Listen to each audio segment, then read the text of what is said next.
bagi kita semua. Baik, di sini saya akan menjelaskan tentang variasi dalam spesies. Variasi dalam spesies merupakan variasi pada tingkat jenis makhluk hidup. Variasi ini disebabkan karena adanya percampuran gen-gen dalam jenis tersebut sehingga melahirkan variasi yang lebih beragam. Keanekaragaman ini terjadi pada makhluk hidup yang berbeda spesies namun masih satu famili. Contohnya harimau, singa, dan kucing. Variasi individu dalam suatu spesies ini disebabkan oleh faktor genetik dan faktor lingkungan. Faktor lingkungan adalah berpengaruh terhadap variasi individu dalam suatu spesies karena lingkungan fisik yang berbeda akan mempengaruhi fenotip pada individu dan dengan individu lain. Faktor genetik adalah suatu kondisi tubuh yang bisa terjadi yang disebabkan karena adanya pengaruh dari leluhur kita terdahulu yang termasuk dalam garis keturunan keluarga. Yang kedua, temuan fosil.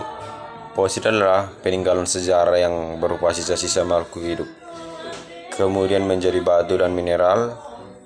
Bahasa Latin dari fosil adalah fossa, yang memiliki arti menggali keluar dari dalam tanah. Misalnya mamut adalah genus gajah purba yang telah punah. Ukuran tubuhnya lebih besar dari para gajah normal yang ada di dunia ini.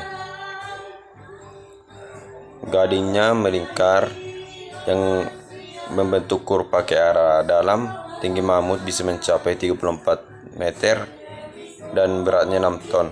Mamut termasuk mamalia. Yang ketiga, homologi dari alat tubuh. Homologi adalah organ-organ tubuh yang hidup yang bentuk dasarnya sama, tetapi fungsinya berbeda. Perbedaan ini disebabkan oleh adaptasi terhadap lingkungan yang berbeda.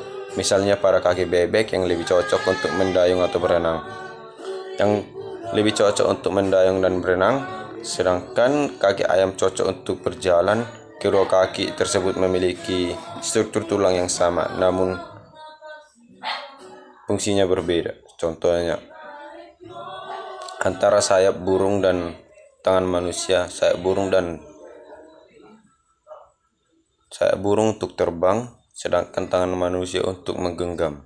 Padahal secara struktural memiliki struktur tulang yang sama. Analogi adalah organ-organ tubuh yang memiliki bentuk dasar berbeda, tetapi fungsinya sama. Misalnya sayap burung dan sayap kupu-kupu. Fungsinya sama, namun struktur penyusunnya beda. Bukti homologi dan analogi di atas menunjukkan bahwa adanya pola dasar yang tetap sebagai bukti pewarisan sifat dari nenek moyang yang sama. 4. Alat tubuh sisa. Para ahli berpendapat bahwa organ yang tidak dipakai atau tidak berguna akan tereduksi menjadi alat sisa.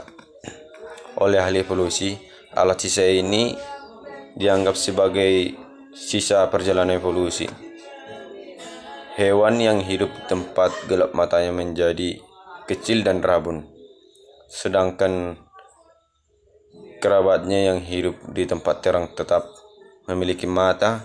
Sisa kaki ular piton adalah salah satu contoh yang mendukung bahwa evolusi memang terjadi. Contohnya pada leburan tulang belakang manusia bagian bawah yang membentuk tulang ekor. Sisa vestigial ini dianggap sebagai sisa dari ekor yang dimiliki nenek moyang manusia. Selain itu juga terdapat umbai cacing atau Undopteryx, otot bergerak di telinga, dan gigi taringnya runcing. Bring it down, make it clap. I got 3 old thoughts, new block.